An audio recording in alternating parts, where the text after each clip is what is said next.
College ಜೀವನ ಅಂತ ಹೇಳಿದ್ರೆ ತುಂಬಾ ಜನಕ್ಕೆ ಏನಾಗಿದೆ ಅಂದ್ರೆ ಕೇವಲ ಅದು ಒಂದು ಜ್ಞಾನವನ್ನ ಪಡಿಲಿಕ್ಕೆ ಅಥವಾ ರ್ಯಾಂಕ್ ಬರಲಿಕ್ಕೆ ಚೆನ್ನಾಗಿ ಓದಲಿಕ್ಕೆ ಅಂತ ಅನ್ಕೊಂಡಿದ್ದಾರೆ. ಆದರೆ ಕಾಲೇಜು ಜೀವನ ಅಂತ ಹೇಳಿದ್ರೆ ಅದೊಂದು ಪುಸ್ತಕದ ಜ್ಞಾನವಲ್ಲ. ಕಾಲೇಜು ಜೀವನ ಅಂತ ಹೇಳಿದ್ರೆ ಅದು ನಮ್ಮ ವ್ಯಕ್ತಿತ್ವವನ್ನ ರೂಪಿಸುವಂತ ಬಹಳ ಪ್ರಮುಖ ಹಂತವಾಗಿದೆ. ಸ್ನೇಹ ಮತ್ತು ಶಿಸ್ತು, ಹೊಣೆಗಾರಿಕೆ ಹಾಗೂ ಜೀವನದ ಮೌಲ್ಯಗಳನ್ನು ಕಲಿಯುವಂಥ ಸುಸಂದರ್ಭ ಈ ಕಾಲೇಜು ದಿನಗಳು. ಇದಕ್ಕೆ ನಮಗೆ ಸಹಕಾರವನ್ನು ನೀಡ್ತಕ್ಕಂಥದ್ದು ನಮ್ಮ ಪೋಷಕರು, ನಮ್ಮ ಉಪನ್ಯಾಸಕರು, ಶಿಕ್ಷಕರು. ಅವರು ನಮ್ಮ ಬದುಕಿಗೆ ದಾರಿದೀಪಗಳಾಗಿರ್ತಾರೆ ಅನ್ನೋದನ್ನ ನಾವು ನೀವ್ಯಾರು ಮರಿಬಾರ್ದು ಅನ್ನೋದನ್ನ ಈ ಸಂದರ್ಭದಲ್ಲಿ ಹೇಳಲಿಕ್ಕೆ ಬಯಸ್ತಾ ಇದ್ದೇನೆ.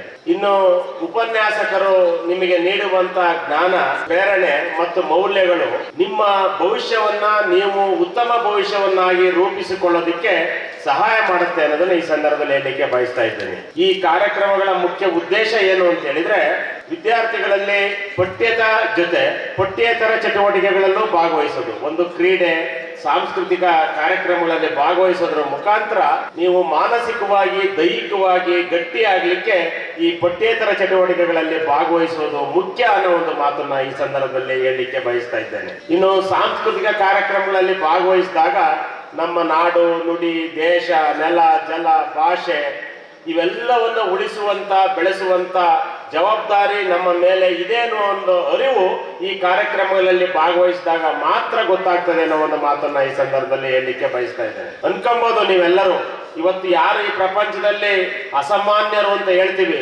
ಅದು ತೆಂಡೂಲ್ಕರ್ ಇರ್ಬೋದು, ಕ್ರಿಕೆಟ್ನಲ್ಲಿ ವಿರಾಟ್ ಕೊಹ್ಲಿ ಇರ್ಬೋದು, ಧೋನಿ ಇರ್ಬೋದು, ಅಥವಾ ರಾಜಕಾರಣದಲ್ಲಿ ನರೇಂದ್ರ ಮೋದಿ ಇರ್ಬೋದು, ಅಥವಾ ಸಿದ್ದರಾಮಯ್ಯನವ್ರು ಇರ್ಬೋದು, ಅವ್ರನ್ನೆಲ್ಲ ನೋಡಿದಾಗ, ಅಥವಾ IPS ಮಹಿಳಾಧಿಕಾರಿ ಕಿರಣ್ ಬೇಡಿ ನೋಡಿದಾಗ, ಇವನ್ನೆಲ್ಲ ನೋಡಿದಾಗ ನಿಮ್ಗೆ ಏನನ್ಸುತ್ತೆ ಅಂದ್ರೆ ಇವರೆಲ್ಲ ಹೇಗೆ ಮಹಾಪುರುಷರಾದ್ರು, ಇವರೆಲ್ಲ ಅಸಾಮಾನ್ಯರು. ಸ್ವಾಮಿ ವಿವೇಕಾನಂದರು ನೋಡಿದಾಗ ಇವರು ಅಸಾಮಾನ್ಯರು ಅಂತ ಅನ್ಸುತ್ತೆ.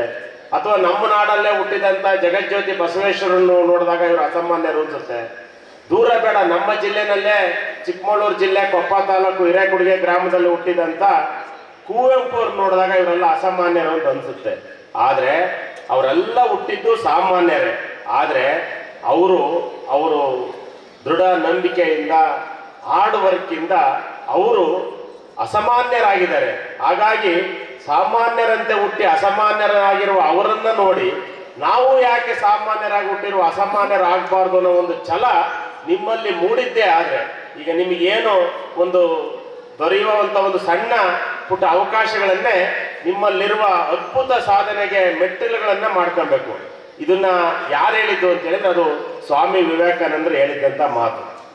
ಯಾಕೆ ಅಂದ್ರೆ ನಿಮಗೆ ದೊಡ್ಡ ಅವಕಾಶಕ್ಕೆ ಕಾಯಬೇಡಿ, ನಿಮಗೆ ದೊರೆಯುವ ಸಣ್ಣ ಪುಟ್ಟ ಅವಕಾಶಗಳನ್ನೇ ಅದ್ಭುತ ಸಾಧನೆಗೆ ಮೆಟ್ಟಿಲುಗಳನ್ನಾಗಿ ಮಾಡ್ಕೊಳ್ಳಿ ಅಂತೇಳಿ ಸ್ವಾಮಿ ವಿವೇಕಾನಂದರು ಹೇಳಿದ ಮಾತನ್ನ ಈ ಸಂದರ್ಭದಲ್ಲಿ ನೆನಪು ಮಾಡಲಿಕ್ಕೆ ಬಯಸ್ತೇನೆ.